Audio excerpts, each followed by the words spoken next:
All right, welcome everyone to today's episode of Is It Prophecy here on Israel National Radio, Arut Sheva, and the show is syndicated as the Messiah Hour on YouTube. Go to YouTube and type in Messiah Hour with Ari Louis and subscribe to the YouTube channel. It is free to do so. You can check out some of our previous interviews with Dr. Gerald Schroeder, Rabbi David Katz, Rabbi Yosef Mizrahi, and much, much more. And, of course, the email is messiahhour@gmail.com. How do finances affect the world at large and Israel as well and the global economy? On the line to talk about that is this afternoon's guest from the website DinosaurDerivatives.com. He's the author of the book by that same title, Dinosaur Derivatives and Other Trades, Jeremy Joose. Jeremy, welcome to the program. Hi, thank you, Ari. Thank you very much for having me on. Absolutely. It's great to have you on. And I want to first touch upon an interesting interview you gave in Chicago tonight. You brought up the biblical story of Joseph and his dreams and how that it relates to the economy because he's told by God of the 7 bad years and then the 7 future years. Is that a metaphor for the economy in general, that the economy has ups and downs? Well, look, just taking a step back for 1 second, my book, I studied a lot of philosophy and economics over the years, and I went into finance for many years. My book is really a set of stories, often stories of old, often apocryphal stories, some stories based on my career. And from each of those stories, I want to bring out a certain concept in finance. And in that way, it should be fun, and it's based on these sort of slightly curious parables. One of the parables, as you just touched on, is the story of Joseph. And, being a Jewish boy, that's a story that I was obviously brought up with and is very important to us, and obviously the story of Pesach. But as my own financial careers have developed, I realized there was a lot of economic nuance in that story, more so than perhaps any other story in the whole Chumash, in the whole Bible. And that's really what I wanted to try and bring out in that analysis. And I'm not really trying to say a particularly religious statement. I'm just trying to bring out the financial meaning of that story. And so, to answer your question, I think the story says various things, and many of the financial meanings are actually quite hidden. On the surface of it, it certainly tells us that recessions are as old as the world, right? As old as the Bible. That's very clear, and anybody who thinks we're going to get rid of recessions is living in a dreamland. But it tells us, that's a story that tells us something much more deep about economics, and what I really wanted to focus on was the concept of risk and certainty. And if I may, I'll just go into that for 1 more minute. So if you really look at what happened in that story, Joseph, to put it crudely in one sense, was an insider dealer, right? He was given this incredible tip by God about both the expected boom years and then the expected downturn in the Israeli economy. And Joseph behaved towards that prophecy in a very interesting way. I think one of the things people often slightly neglect about the story is really exactly what Joseph did later in the story, i.e., in the good years. Obviously, he created a huge surplus in the Israeli, in the Egyptian economy in the early years. But in the later years, he didn't sort of just dish out that money in a charitable fashion. He actually exploited the position he had, along with the Pharaoh, to the nth degree. And the Chumash is very clear, the Bible is very clear that he went and effectively sold corn for as much cash as he could. He effectively, when people have run out of cash, they had to sell them their livestock, their real estate, and ultimately their labor. And he and the Pharaoh more or less cornered the whole Fertile Crescent, the whole then known world. And it's a very interesting question, and many of the biblical and the rabbinic commentators try to understand why he behaved in that way. And what I try to do is put that issue in the context of modern financial theory. And what's really happened is that, of course, Joseph, by giving this tip from God, the word of God, the absolute truth of the future. He knows the future for certain. He's not like the average arbitrager or average finance guy out there who's making a guess about the future. He knows the future. And when you know the future, when you're certain about the future, there's a total breakdown of the normal risk-reward spectrum. If you really know the future, it's perfectly logical to literally leverage up the whole universe and bet the whole universe on your vision, and ultimately to profit enormously, indeed to take over the whole world. And that is exactly what happened. Because of his absolute certainty, because Joseph had gone beyond human risk, he'd entered into a godly-like state of certainty, he was actually able to make the ultimate arbitrage. He was able to not just build up the stockpile, but actually use it to control and buy up the whole Fertile Crescent. And so I wanted to bring out that ultimately the story tells us something very interesting about risk and the limiting case of risk when it becomes pure certainty. And that's my biggest message in the story. Now, I know that your book focused a lot on these type of stories. You also talk about philosophy. I'm just curious, telling that story of Joseph as you did, was that the moral thing to do? Which I want to point out there. I know it might sound heretic. There's many Jews. It's one of the most popular names out there is Joseph or Joe among the non-Jews. But was that the right thing to do, what he did? Well, you see, here's the thing. I'm not really judging. I don't want to make a judgment, and I think clearly the story is not saying that God favors arbitrageurs, right? And we all know that our Torah and Jewish law teaches us that money can be extremely venile. I mean, we just have to look at Kohelet. So I don't think that it's really particularly talking about Joseph's behavior, right? I don't think the story is necessarily, I mean, on a religious level, the story is about Joseph and his unique relationship with God. But on an economic level, it's not really about Joseph. It's just about trying to show, in a very deep way, and I say the deep insight into modern economics is just trying to show what actually happens if a man goes outside of the normal parameters of risk and is able to reach a pure form of certainty. The inevitable outcome of that will be that he can control literally the whole world. And that is all I was trying to bring out. I wasn't making a judgment on Joseph or Joseph. I mean, in one sense, he was an instrument of God.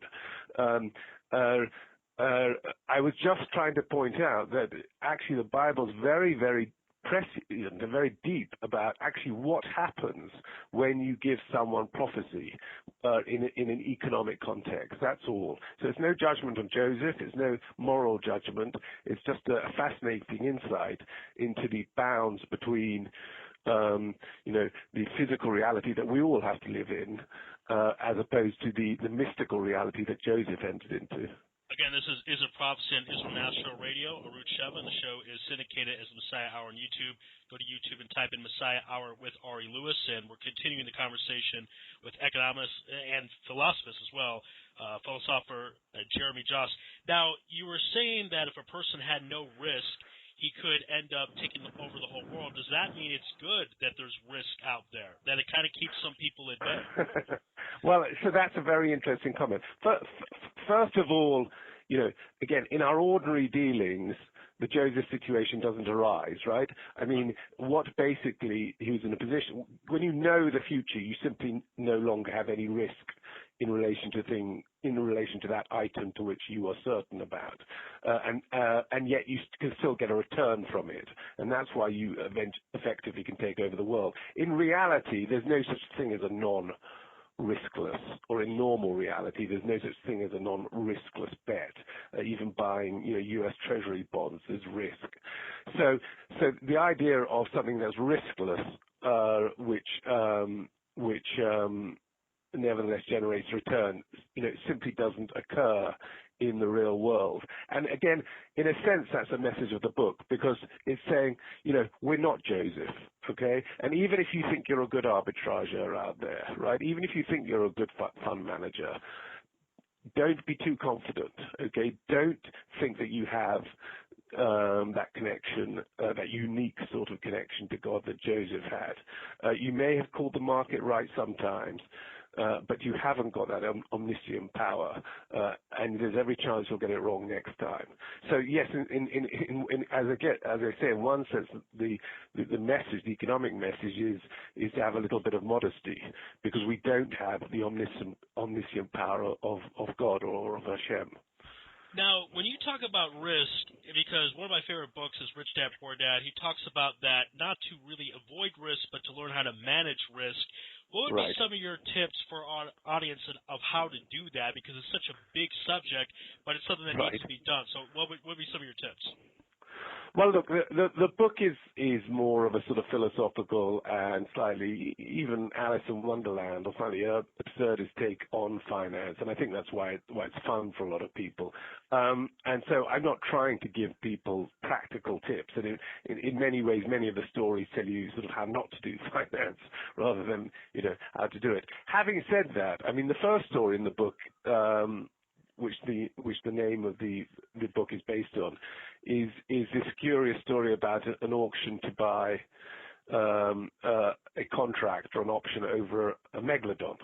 Right now, a megalodon, for the benefit of your listeners, is an extinct shark, giant shark, is a dinosaur type shark that's been extinct for millions of years. And the idea is to say, well, here we have this auction where people are buying this contract that gives you rights over this thing that doesn't really exist. And under what circumstances, under what extraordinary circumstances, could such a contract have any value? And and this will get to answer your question in terms of tips in 1 minute. But if you'd asked me that question 25 years ago before I went into finance, I would have said, well, of course that contract can't have any value. But actually, that's not my experience of finance. All sorts of things which don't necessarily have very much underlying intrinsic value, people attribute value to, and that's for all sorts of irrational reasons. It's partly because of convention. It's partly because brokers are very good at selling us stuff. It's partly because of sort of hope. We saw that in the internet bubble. People had sort of hope in these internet models, which often turn out to be flaky. It's partly because of habit. I mean, every young Jewish girl believes in that her diamond ring has a great deal of value, and it has market value. But in fact, it's ultimately a worthless and crystal, which has no utilitarian benefit at all. And so the message from that story, which is the first story of the book, is just to be very careful between, I believe there's a big difference. There can be often a big difference between market value and intrinsic and fundamental value. People who are very focused on market value are often called technical analysts, chartists, but it's a dangerous business. And I believe some of the greatest investors, and here's the tip, the greatest investors are not really that interested in what the market thinks. What they're focused on is fundamental value. The Warren Buffetts of the world, they're just focused on looking at a business and saying, does this business have sustainable cash flow? Is it a good business? Is it going to continue generating revenues? And I don't really care what its current market price is, because I want to focus on intrinsic fundamental value as opposed to the sort of just froth currently in a stock or a bond in the market. And that's certainly one of my sort of biggest tips from the first story in the book. Focus more on intrinsic fundamental value and be careful not to be suckered just by market sentiment. Again, this is a Prophecy on Israel National Radio, Ruth Sheva, and the show is syndicated as Messiah Hour on YouTube. We're continuing the conversation with author Jeremy Josse. Now, Jeremy, you said early in the program that to believe that the economies will not have recessions is false. I want to know, can a person go his lifetime without having that up and down feeling when it comes to finance? Well, no, I don't think so. Again, unless you're Joseph. But again, the whole point of the story of Joseph is to say, we're human beings, and we're not Joseph, right? I mean, there may be great prophets, but most of us are not Joseph, and we have to manage recessions in a rather human way.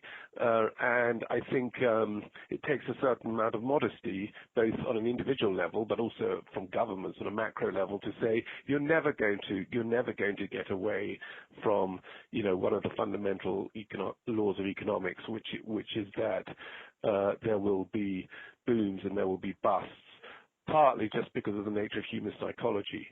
So I don't think we can get away from them. I think that message is clear in the story of Joseph, and I think we just have to, and nor can we predict when a recession or when a boom is going to end. And again, that gets back to my first story about the dinosaur derivatives. The danger of being a chartist, or the danger of just betting on a stock because you believe the market's with you and that you buy it today and in 2 weeks' time the price is going to be higher. The danger of that strategy is what's called the greater fool paradox. Sooner or later, someone's going to be at the end of the chain. Sooner or later, someone's going to be at the end of the chain when the price collapses. And none of us really know when that's going to be. Now, there are some guys who have these instincts, but markets go up and then they collapse for all sorts of reasons. Very few of us can know exactly when that tipping point comes, and therefore, again, the Warren Buffett approach is often a much more deeper and profounder way of sort of managing your own exposure to the vicissitudes of the market. Now, one of the things I want to focus on with this question is my background is sports broadcasting, and time and time again you see athletes make hundreds of millions of dollars, they go bankrupt, and it does obviously happen to non-athletes too. You look at Donald Trump. Donald Trump went down a few billion, then went back up. So how do you distinguish between the person that spends too much because he doesn't understand that it will run out versus the businessman that goes down in money because of a calculated risk that went the wrong way? So I think that's a really interesting question. I have a friend who runs specifically a fund management firm for sportsmen. And, a lot of these sportsmen, as you say, they earn a lot of money early in their career. And in fact, many of them have not only lose the money, but they've even lost the money before their career is over. Right. And as you've indicated, they lose it for various reasons, partly because they're not very financial savvy, partly because they may have come from a modest background. They're surrounded by guys who they're not necessarily financially trained. They're surrounded by guys who exploit the situation they're in. Right. And in many ways, the way this fund manager works is to treat these guys, no disrespect, but slightly as kids. He says, look, you earned $4 million this year. I'm going to take $2 million from you. And it just goes into trust. You can't touch it. And then there's $2 million for you to spend on whatever you want to do, your house, your cars, or whatever it is. And that's how he tries to protect them. So I think the sportsman's case, and of course there are some savvy sportsmen, but I think in the sportsman case is more linked to the fact that there are, these young guys earning large amounts of money and they're not particularly savvy.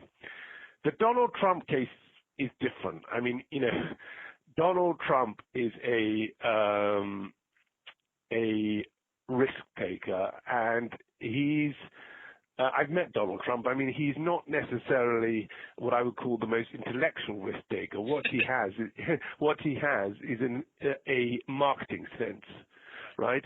And indeed, today, the Trump brand, it often doesn't own many of the buildings that have Trump on them. What's going on is just the selling of his brand. So he has this marketing instinct, and he plays that card. He doesn't necessarily read the balance sheets very carefully, and I know one of the men who was involved in his last bailout. So he is a marketing entrepreneur, and again, the inevitable result of that sort of aggressive marketing entrepreneurship in an uncertain world is that sometimes it works incredibly well and creates enormous profit, but then it can collapse, and that's sort of the risk profile he's taking. And a number of entrepreneurs are like that. They have certain unique sales or marketing skills which work for a certain period, and then they don't work. But of course, they're tough people, and they pick themselves up and they start again. It is interesting when you talk about the sportsman concept, because I followed Mike Tyson a lot throughout his career in the late 80s. Right. He had a trust set up. He was with Customato. He was Jim Jacobs. He was all set. He broke away from that group, and he's with Don Kane, and next thing you know, he's bankrupt. And right. It's unfathomable because he made $300 million in his career, but it does happen. And it happens because sometimes they're surrounded by people who are unscrupulous and exploit these poor sportsmen. I don't mean they're poor; they're not financially poor, but they're not necessarily financially savvy. That's right. all. Absolutely. Tyson, no high school education. I mean, he really did stand a chance against Don Kane, intellectually, that is, of course. Right. All right. We're at the end of Part 1. We're going to take a quick break. A couple of reminders before we go to Part 2. I'm on JF. That's a Jewish application. Everyone out there listening can check me out there. You can download it from iTunes or Google Play stores, or from the website www.j-app.me. And, of course, you can find the show on YouTube under the Messiah Hour with Ari Louis, and you can email me, messiahhour@gmail.com. We'll take a quick break. On the other side, we'll continue the conversation with Jeremy Josse, and we'll talk about world economies and why does Israel do so well, or does it do so well? We'll find that out on the other side. This is It Prophecy on IsraelNationalRadio.com.